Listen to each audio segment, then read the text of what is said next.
El Imperio ruso, al principio, estaba regido por el zar Nicolás II.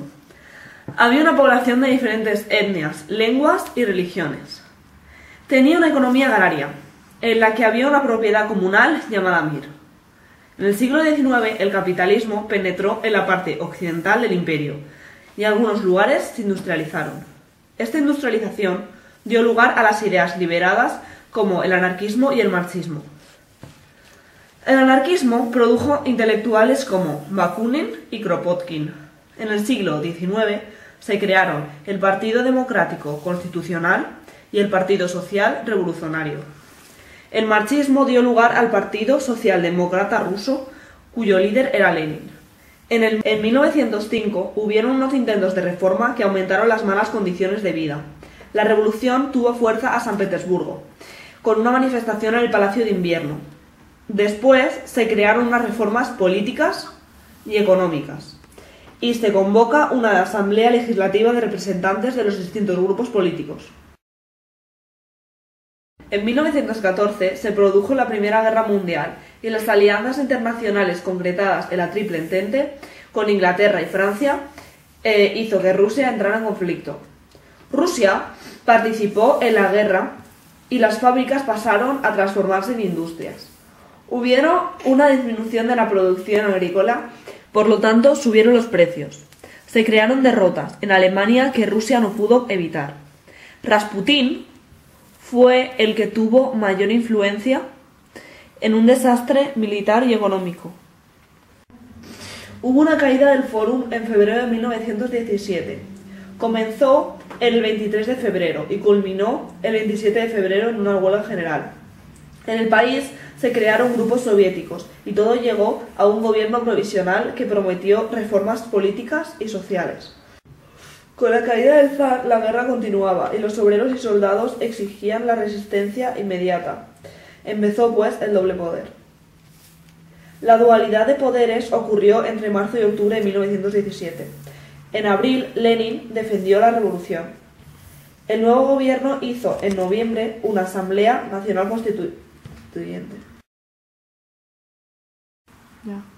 En 1917 el partido bolchevique quedó prohibido y Lenin se exilió a una fracasada insurrección popular en Petrogrado. Su voluntad de tomar el poder no cesó y los soviéticos planificaron la insurrección popular que contó con la Guardia Roja.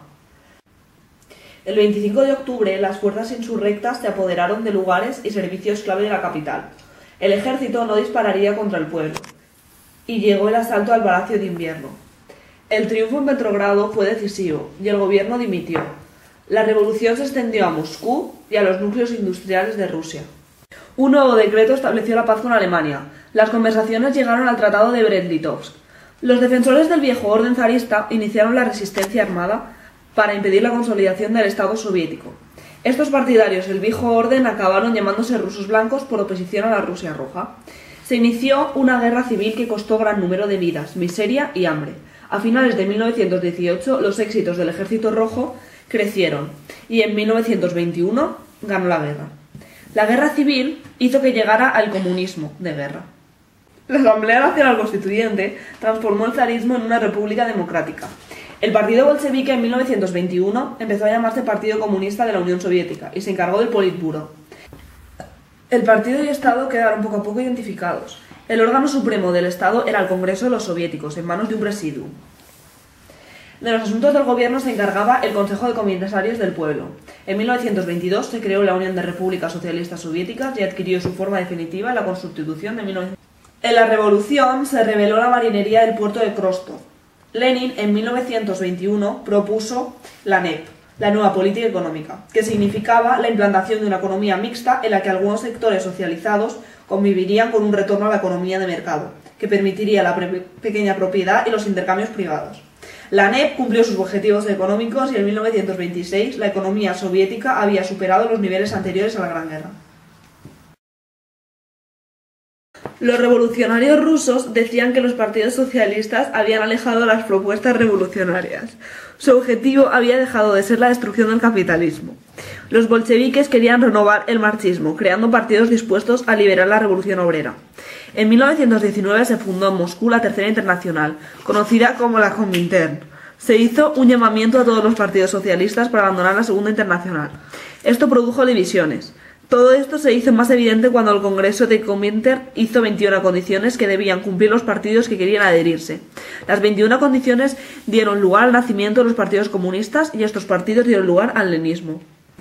Se creó una insurrección revolucionaria producida en Alemania por los espartaquistas, cuyo objetivo era conseguir el poder y crear un régimen comunista. El intento fue abortado por el ejército y las fuerzas paramilitares. La revolución soviética creció en toda la Europa. Los objetivos primordiales se expandieron a otros países del mundo. En 1924 murió Lenin, y la sucesión del poder llevó a una lucha de dirigentes del partido bolchevique, que fue conocida como el Gran Debate. El debate giraba en torno a dos figuras, Trotsky y Stalin, que este último desempeñaba el Partido Comunista de la Unión Soviética. Trotsky era el más radical y abandonó la NEP, que extendió la revolución en Europa llamada Revolución Permanente. Construyó el socialismo en un solo país. En 1927, Stalin consiguió el poder, que fue el resultado de la revolución hacia el establecimiento de un poder autoritario, y creó una dictadura. Stalin optó por una economía mixta y acabó con los opositores. Esto fue el primer episodio de la dictadura basada en el poder absoluto. El sistema stalinista impuso la primacia absoluta de la ideología comunista dentro del Estado y la sociedad soviética. El Partido Comunista no permitía debate, exigía la sumisión de todos sus miembros a la línea oficial. Stalin ejerció una dictadura personal y creó una nueva clase social privilegiada, la nomenclatura. Formaba parte de ella los planificadores de la economía, directores de empresas, gerentes de las cooperativas agrarias, arquitectos, los vinculados a la administración y organización del Estado. El pensamiento socialista se redujo a una serie de dogmas y se propició el culto a la personalidad de Stalin, gran benefactor de la URSS. La política de Stalin se orientó hacia la construcción de una sociedad sin propiedad privada. El control estatal pasó por una rígida planificación de la economía.